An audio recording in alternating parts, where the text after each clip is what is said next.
Hi guys, welcome back. Thanks for joining me again. Pacific Northwest Equestrian. Today we're going to talk about horsemanship. There's a lot to know, so we'll just cover some things today, probably start out basic and then maybe do some more videos if you're interested in the future and get more into it. As I've said before, I'm not a trainer. I don't claim to be a trainer. I'm not good at horse training naturally. It's just not my thing. But these are basic foundational things that anybody should know that's going to be around horses or starting to get into horses or with horses at all. So these are just things that I learned from my very experienced and good trainers, one being a John Lyons trainer. So I'm just passing on the information to you as they've given it to me, and it seemed to have worked, and I've heard it from other horse people as well. So here we go. Okay, we're going to start out very basic, important things. A lot of them don't like to be touched on their face. Don't just walk up and start messing with their face. And someone told me something, you're going out of the camera view, that made sense, which is, would you want someone to walk up to you and start touching your face? So oftentimes they like to be pet right here on their shoulder or up on this curvy bone up here, which is called the withers. Okay, you'd never stand directly behind a horse. They cannot see there, and they can be easily scared and just kick you accidentally, not out of being mean. If you do need to go behind them for something, you take your hand, you keep it on them the whole time, and just, hey, I'm back here. I'm gonna check something out. Everything's okay. Okay, you're good. And you just keep your hand on there. So that's something important. Oh my gosh, she's dirty. Once you get to know your horses really well and they know you, you'll know what you can get away with. So you may see some advanced horse people standing right behind their horses or like kissing their, hugging them and kissing them from behind or dismounting from behind. And many horses are fine with that, and you can get away with that and do that. But in beginning horsemanship, we do not stand directly in front or directly behind the horse. If you stand directly in front of the horse, then there's a chance, if they're scared, they can jump forward, they can rear up, and either of those things you can get extremely injured, obviously. So safety is always first. Oh, Django's coming. He's gonna knock it out. Do you want them to see your cute nostril? The left one? You think they can see it? Okay.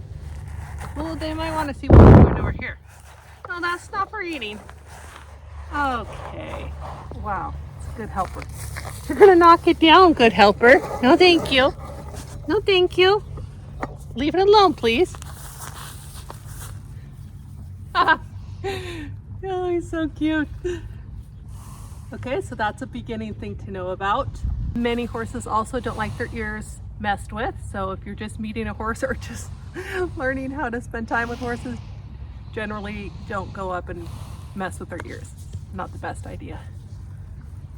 Okay, and that kind of leads me to the next point, which is watching horses' body language. When they have their ears, when they're listening, they move their ears in the direction that they're listening. So sometimes they'll have them back like this, and that means they're listening to something behind them. If they have the back so far that they're touching the back of their head, that means that they're angry / going to do probably something aggressive next if things don't change. So, okay.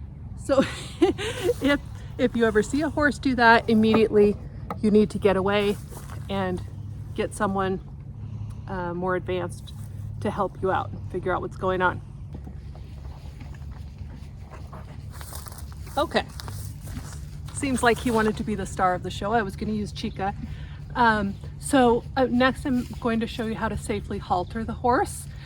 The left side of the horse is the side that we always work on. Left being, if you're facing the same direction as them, your left is their left. If you're looking directly at them, it's the opposite. Anyway, that's called their working side. That's the way they're trained by every trainer that I've ever heard of. So you always work on them from the left side. As you get more advanced, people will say to try it from the right side.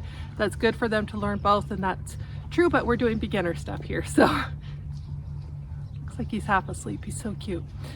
So I have my halter, my lead rope. This is the halter, this is the lead rope, kind of like a leash for dogs, kind of. Okay, I'm on his right side. Let me go over to his left side. He's a very good boy. He's very good for this.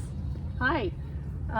Especially since he likes to be caught, because when I catch him, I usually take him out and give him a massage or brush him or something. So he will probably just offer and put his nose through here. They don't always do that. So what you're going to do, you stand alongside them, like I've mentioned before. It's a safe place to stand. Hand up here. Look at, see, he's being a good boy. This is what we want. Hand up. No, don't walk away. That's not what we want. Hand up to their forehead to encourage them to go down a little bit. Good. You take this one in this hand, reach it over, then you can grab it up here. Use your hand down here to make this fit around. Good boy. Good boy. And again, he's old and very well trained, so that's why, and he trusts me, so that's why I can mess with his ears. But every horse should be trained to be able to let you put that on, even though it does touch their ears. So it's something you want a professional trainer for. But once they get there, that's how you put it on. There's different types. This type attaches like this. I like it tight enough that I have control, but loose enough that it's not choking them or, you know, impeding their airway or anything. Next important thing is how we hold our lead rope.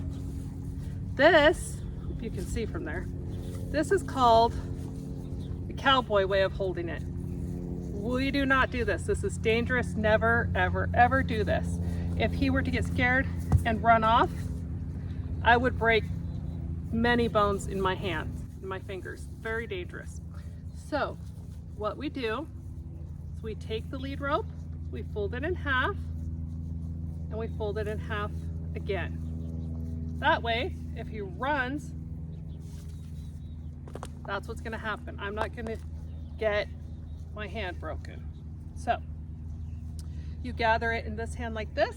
You take your right hand closer to their head so you have a little more control. And you're off to the races. Looks like he's off to the races, doesn't it? The sleeping races. Yeah, the sleeping races. So there you go. That's how you do it. Then when you're walking them, you're always going to stay on the side for safety reasons that we already talked about. You stay on the side. The horses need to stay behind you. Generally, that's what most trainers believe. So that would be something to get a professional trainer for. Yes. If you were struggling at all, but that's part of horsemanship. I'll try to show you. Good boy. Good boy. Good boy. You see he's staying behind me. He's very lazy, so he's not enjoying this. I don't know why he offered to be the test subject. Good. So without really having to put any pressure, oh, here comes Wade, he's gonna knock it down. He stopped behind me.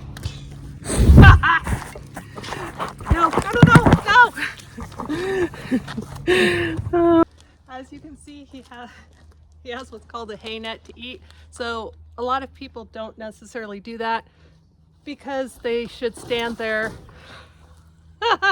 They should stand there without having food. They should be able to stand and be polite. But I already know he can, and I don't know, it's not a huge deal to me, so. Oh, you've got it all over your face. Fine. Okay, so for this part, I'll just pretend he's not very well trained. So you put your lead rope over here.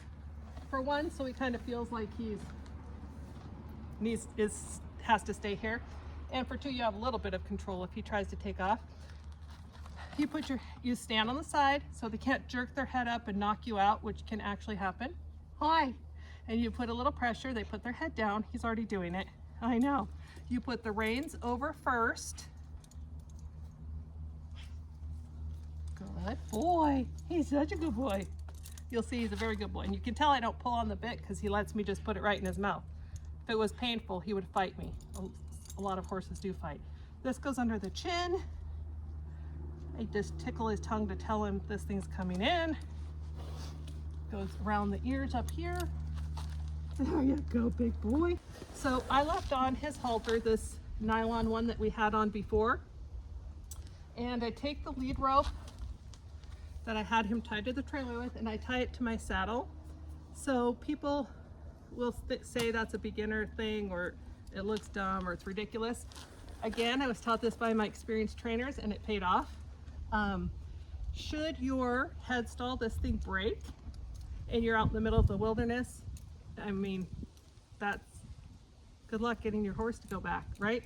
So I was out on a forest trail, and he was surprised by some deer that started moving and rustling the branches that he wasn't expecting, and he kind of jerked around, and this did break. It's been fixed, but that did break, and boy was I glad that I had followed my trainer's instructions and had a lead rope with me. So if anyone ever makes fun of you for doing that, you can tell them there's a reason. Another thing is when you tie that lead rope up, we do it in a quick release knot, which I've shown before, which is a type of knot that's secure, but you can also yank on the end of it and it will come loose easily. And that's in case it gets caught on something while you're riding. I should add that this is not meant to be training advice. Always seek help from a professional trainer. So I hope you liked it. Stay tuned for the next video we post, and we'll see you then.